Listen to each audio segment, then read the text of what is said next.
Hey, this is Pat, and today we are checking out the all-new Icon Ultraflite Helmet. Now, the Ultraflite Helmet is going to stand on top of where the Airflite really set a standard with an Icon. It's one of the most popular helmets in the entire segment. The Ultraflite is going to be standing on top of that, and this is going to be aimed at a lot of commuter riders, anybody out there riding on the street, anybody that just wants a customizable look with a very unique styling. Icon's really knocked it out of the park. We saw the Airflite come around about 2020, 2019, I believe, and it was a very unique design, almost like a modern take on a big bubble shield of the yesteryears, and it was extremely popular. So Icon has doubled down and come out with the all-new Ultraflite helmet, and the Ultraflite is going to stand on top of it. It's going to be a solid option with a few key benefits that are going to be fixed from the older version. I say the older version. The Airflite's still staying around, so if you still want that, they're still going to be doing it, but I have a feeling they're going to drift closer to the Ultraflite with the new cool graphics that Icon is known for. But you're getting some key upgrades like the main construction of the shell, like the spoiler, which was a common complaint for a lot of customers out there, as well as Mips coming stock inside of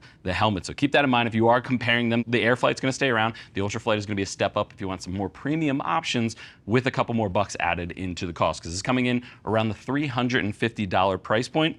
The one in front of me is the Riz graphic, which as a 35-year-old, I am going to avoid saying as many times as possible in this video, but the Ultraflite itself is going to remain the same regardless of which graphic you're choosing across the entire line. You can actually see the Riz has a unique checkerboard style graphic and almost the rubitone that Icon has used for years. It's a nice matte styling. It does come with a couple flaws in that matte styling. I dig it. I think it looks awesome, but it does show fingerprints. It does show marks from your gloves quite frequently, as you can see from the one I've been riding in for the past, I'll call it about 4 weeks. I've been riding in this helmet, trying to test it out and get as much information as possible. But before I get too long-winded on all the features of the helmet, let's just hit some of the key features right out of the gate. So I mentioned you're getting an upgraded shell. It is their FRP composite shell. So it's going to be a composite of a bunch of different materials. Where the Airflite was just polycarb, you're now stepping up to a little bit more reinforced shell across the entire line. It's still 3 shell sizes though. Extra small to small is the first shell, medium and large share cell, and then extra large up to the top of the range are that third shell size with 3 EPS liners across the entire line. Now, weight did go up. This is 3 pounds 15 ounces in a size medium, the one I have here in front of me, but I will say it holds its weight a lot better than the Airflite did. The Airflite was about 3 pounds 12, 3 pounds 15, and it felt every bit of that 3 pounds 12 ounces. This feels about the same, even though it is 3 ounces heavier. So just keep that in mind. It is DOT, it is ECE 2206 rated, and it is going to be an intermediate oval fitment, so a little bit longer front to back than it is side to side. Pretty average for the US market. One thing I will keep saying every time I review Icon helmets, it is very narrow at the porthole here at the base. So keep that in mind. If you're going to try it on, make sure that you're just getting past the very narrow opening down here at the base to actually try it on to see if it's the right size. Doesn't really matter, in my opinion, as someone who recommends helmets all the time, if it's tight getting on or off. It's really just about how it's sitting on your head for extended periods of time, because putting a helmet on, taking it off is only about a half a second's worth of time. So you want to make sure that it's comfortable when you're actually riding it down the road. True to size in the fit as well. I didn't notice anything different. I'm a medium, and almost every single helmet out there on the market, medium fit me just fine when I've been riding around with this one. Again, $350, going to be coming in sizes ranging from extra small all the way up to 3XL. And as with Icon, always, there will be some pretty rad graphics across the board.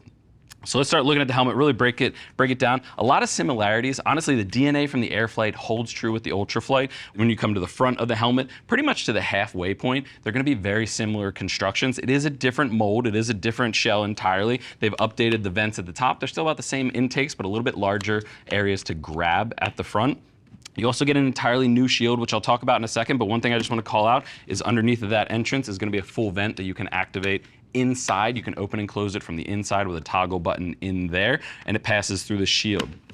Just finishing out the back of the shell, one of the biggest updates is going to be pretty much from the halfway point of the helmet and back. You get a completely updated spoiler on the back of this helmet, so it's going to be much larger. It's going to allow air to actually pass under the channels at the top of the helmet to go over the exhaust vent. So there's going to be one exhaust vent here, one here, and then 2 underneath of the spoiler in the back. And these vents are going to be able to have that air channeling over to create a Venturi effect, which is going to suck the hot air out of the helmet and help you cool off on hotter riding days. And you can see the other 2 vents vents just underneath the spoiler. But really cool update to the spoiler. I like that it's a little bit more sturdy. I like that it's a little bit more stable, and it really does help when you're out there riding on the road. It's not going to be the most aerodynamic of helmets out there, again, just based on the overall features to the front of it, but the stability with the spoiler in the back does help it stay a little bit more true and not wobble around like I used to experience with the Airflite when I was riding with that for a few years. So keep that in mind.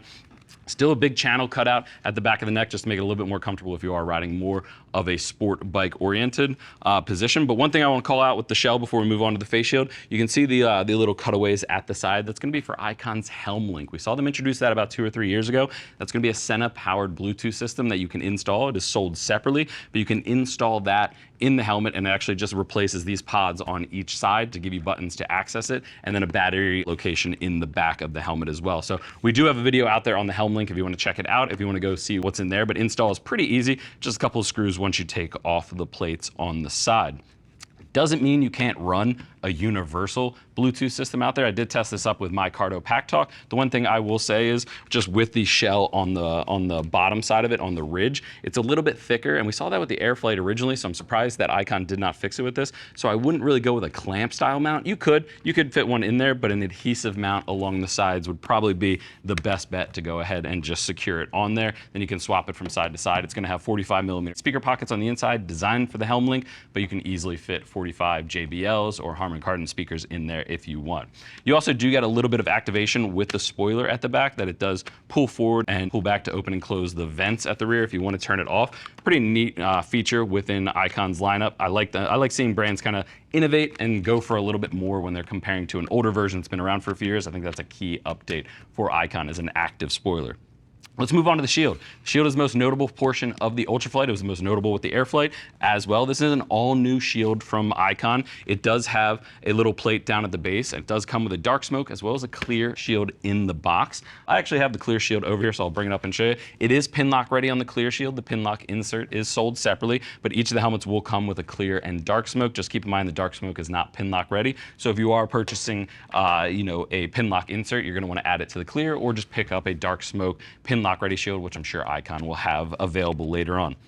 This pod at the front is removable. If you want to get more ventilation in, it does just pop out. I'll say take it very easy when you are removing it. It is just plastic tabs in there, so you don't want to snap those off, and you certainly don't want to snap it on the face shield. You can replace this part. They're actually going to have different colors available, different RST colors to match the shields if you really want to go with a pretty unique styling. I think that's where a lot of Icon customers tend to look for. It's getting unique styling. You can actually make it even more unique as you customize it down the road. But the Ultrashield is all new. If you are looking to remove the shield to replace it, a lot of people get confused with where to or how to remove the side pods that cover the pivoting system. Honestly, it's just as quick as pulling it out. It's not something that's going to break the tabs or anything. Icon's been using it for years. Just keep that in mind. You want to give it a good jolt to come off on the side.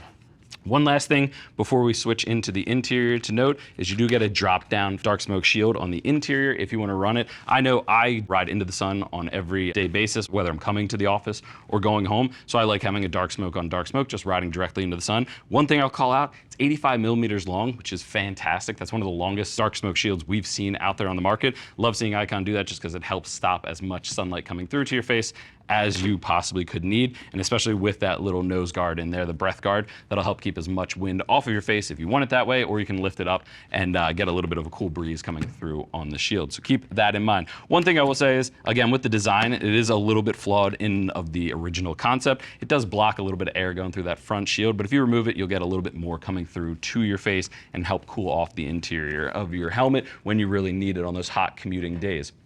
So let's get to the interior of this one. It's going to be a bit of a challenge just because of that spoiler on the back for me to show you, but you can see here it does have a removable chin skirt. A lot of these pieces, you'll see it here accented here in brown. I'm sure Icon will change the color depending on the helmet graphic itself, but when you're looking at it, it is a nice Axe suede, so it actually has a really nice hand to it. It is a faux suede material, so it's fake leather, but it has a really nice hand to it, and I like that they've added mesh in there. That'll help a little bit of air come through and cool off, but it'll keep a lot of the wind noise down on the interior. You do have emergency release cheek pads on the inside, although when you're just taking it out to clean it, just make sure you're just pulling it out regular. You can snap the tabs off when you're using an emergency release. That's just by nature in the event of emergency, but it is a nice contoured, simple 3 snaps system with the cheek pads. So I'll pop those off. And you can see the interior. One thing I'll try to get for the camera guy here is you do have those speaker pockets that I mentioned before on the inside. Again, surrounded by hard plastic, so it might be a little bit more challenging when it comes to mounting. There's not much area for removing the speakers around a little bit, but you do have that system in there built for the helm link that you can easily add any other system into if you wanted. I'll go ahead and remove the top liner and we can take a look at the interior, because the interior is the one part that I haven't even mentioned yet, is the Mips liner. But first we'll take a look at that top liner. It is brow mounted at the front with snaps at the rear, so it's not going to create any undue pressure points.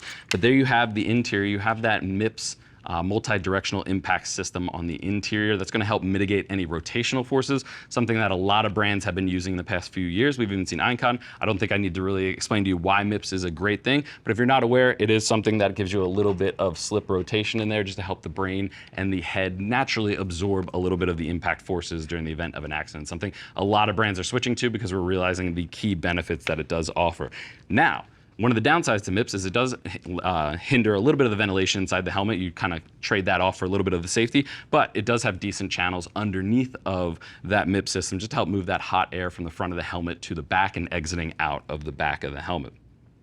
Double D-ring system closure at the base too, which I like. I think most of the US market probably agrees that the double D system is a little bit more traditional, it's a little bit more easy to use, and it's a little bit more comfortable on the neck. At least that is my experience. But all in, I think Icon has really crushed it with the Ultraflite. Again, I was a fan, not my daily rider with the Airflite just because of how heavy it was and how heavy it felt, but I think they did a great job in stabilizing the helmet by using aerodynamics instead of shedding the weight while giving you an FRP composite shell, helm link compatibility, as well as a Mips system built in there with that 2206 safety rating. I think Icon's doing a great job of taking the Airflite's original concept and stepping up to an even better hitter in today's market. And again, the graphics always tend to tell the biggest story with Icon. But if you have any other questions, feel free to click that info button that's going to take you over to the product page where you can read other rider reviews and see what other riders are saying about the all-new Ultraflite. If you still have questions after that, if you're confused on sizing, or if you're trying to figure out which Icon helmet is right for you, give our customer service agents a call. They're all riders, happy to help you get set up on your next ride. I want to thank you for joining me and checking out the all-new Icon Ultraflite helmet. I'm Pat. I'll see you in the next video.